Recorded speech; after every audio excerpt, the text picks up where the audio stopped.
All right, we're going into Lab 12, the suckers, family Catastomidae. These are closely related to minnows. They're in the same order, which is Cypriniformes, but they are easier to identify. Their mouth has a distinctive feature, which is big, fleshy lips. They're among the most abundant freshwater fishes, and they have large environmental tolerance. They're omnivorous and usually bottom feeders. They have well-developed pharyngeal teeth, long streamlined body versus some that are more deep-bodied.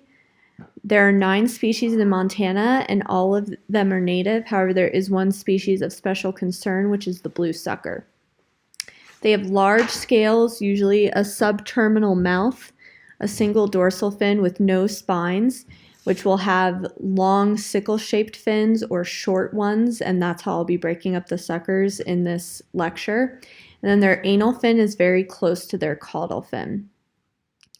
So like I mentioned, suckers are closely related to minnows, but they're much easier to identify due to some unique mouth and dorsal fin structures. Like minnows, suckers are abundant and widespread due to being habitat generalists and omnivorous. There are about 60 sucker species in North America compared to 286 minnows. They are found in large rivers, streams, and lakes or reservoirs.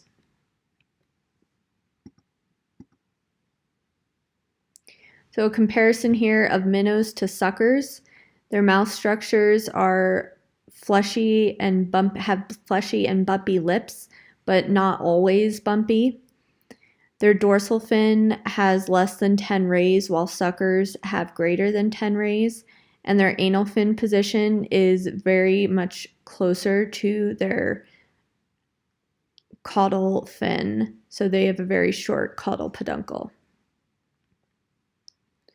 So showing some minnows on the right here and suckers on the left, and look at that anal fin position in relation to their caudal fin and the caudal peduncle length.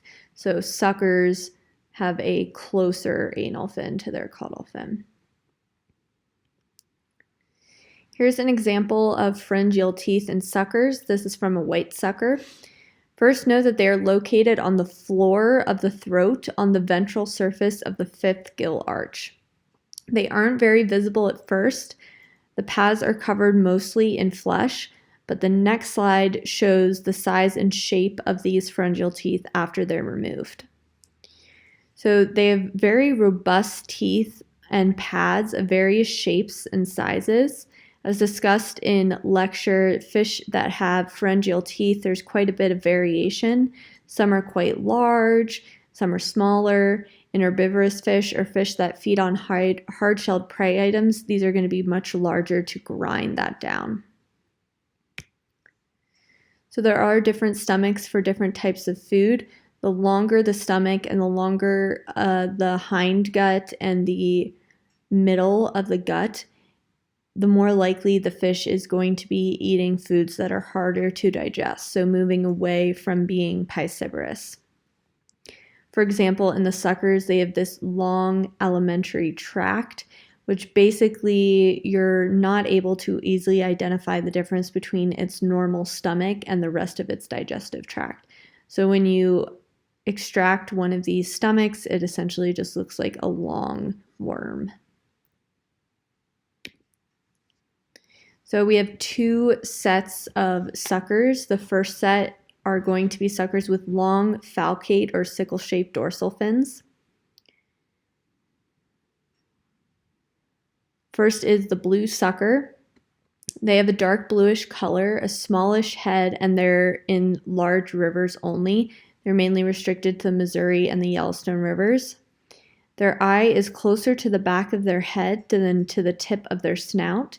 Their lips have wart-like bumps. Their dorsal fin is long and sickle-shaped, and their caudal peduncle is long compared to other suckers. They are a species of special concern in Montana.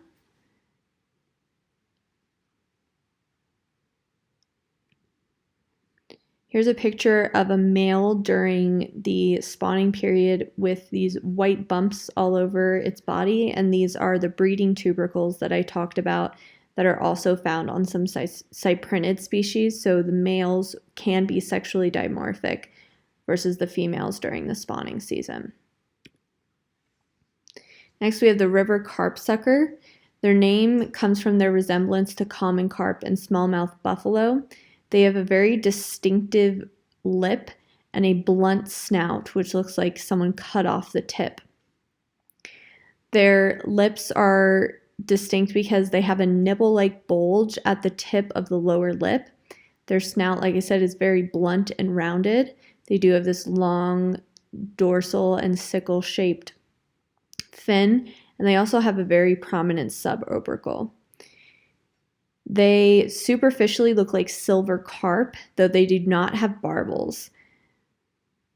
Their subopercle position and the size is also used as a distinguishing characteristic, and they're common in backwaters of large to medium-sized rivers in eastern Montana. Next is the bigmouth buffalo. There are two buffaloes in Montana, the big and the smallmouth. The bigmouth, as its name implies, has a terminal mouth that is level with its eye and smooth lips, and lacks a hump, as does the smallmouth buffalo. It's common in large reservoirs like Fort Peck and in large pools of the Yellowstone and Missouri River, and uncharacteristically for suckers, has long gill rakers and feeds on plankton, which it collects by sifting through silty bottoms. It can grow quite large and is sometimes confused with carp due to the general shape of the dorsal and large scales. Like other suckers, it is a broadcast spawner, broadcasting its many tiny adhesive eggs on gravel and vegetation in the spring. So the distinguishing characteristics is that it has a terminal mouth instead of subterminal. Its lips are nearly smooth. Smallmouth buffalo do have a hump, and this is different from the bigmouth buffalo. So their hump is shouldered and there's a sharp ridge usually present. Their lips are thick and deeply grooved. They have a very similar eye position and a very small mouth. Like the bigmouth buffalo, it's common in large rivers and reservoirs in eastern Montana. It feeds less on plankton than bigmouths and is more reliant as a bottom browser, rooting for food along the bottom. Its fleshy lips allow it to detect and sort out small bottom organisms. So its mouth, it's extended here in this picture, is a bit more subterminal than the bigmouth buffalo. Next, the long-nosed sucker. And the fish from the long-nosed sucker on are going to have a short dorsal fin. The long-nosed sucker is common in all three drainages and has the greatest statewide distribution. It's also common in Asia. It has small scales and a long and narrow head. It's usually in colder streams and in lakes. In eastern Montana, they're frequently found with white sucker, which you can easily confuse those two fish. The identifying characteristics is that it has this long snout. Its lower lip is much wider than it is high, and the scales are small and crowded towards the front of their body, and there's usually 95 to 120 above their lateral line. So there's a close-up example of the long-nosed sucker lips. White sucker also have a short dorsal fin. They're only east of the divide. They're one of the most abundant and widely distributed species in the state, especially in reservoirs. They have much larger scales than the long-nosed sucker. They have 8 to 10 scales in an oblique row above the lateral line, not including the lateral line scale. And their lower lip is much wider than it is high. So to compare to the long-nosed sucker, look at the head shape. It's less long and more tall. It has large scales, it has a different sucker mouth, and it's more chubby than the long-nosed sucker. So here's good comparisons of the long-nosed sucker versus the white sucker here. These fish were collected several years ago at the East Gallatin Pond. Both species were very abundant in trap nets set along the shoreline. Note the difference in the head shape and the scales. These scales are huge on the white sucker compared to the long nose here. Once again, comparison, long nose sucker on the top, white sucker on the bottom. Mountain sucker, they're only east of the divide. They're in clear, cold streams, and they usually have lots of gravel in those streams as well. So the mountain sucker are the sucker that you're going to be finding in trout streams. They're smaller in size than other suckers, and they're also more rare.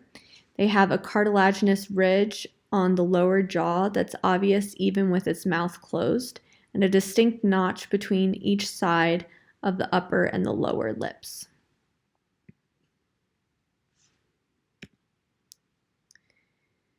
Large-scale sucker are only west of the divide, and they're similar to white sucker, but they have a longer dorsal fin and they're not overlapping in distribution.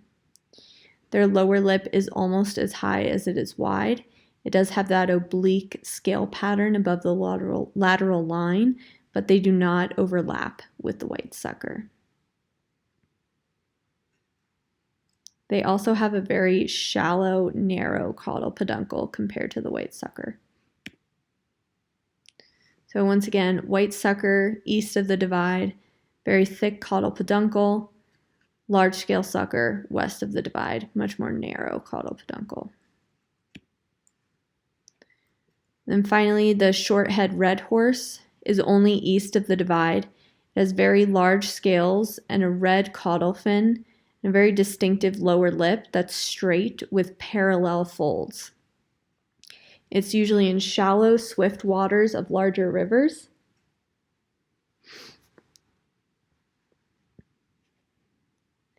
There are quite a few Moxostoma, so in the same genus, so red horses in general, found throughout the Midwest and in the Great Lakes region, but this is the only one we have here in Montana. Really, the biggest characteristic that you'll be seeing are these red fins on the short-head red horse. So that's all we have for the catastomids or the suckers for Lab 12.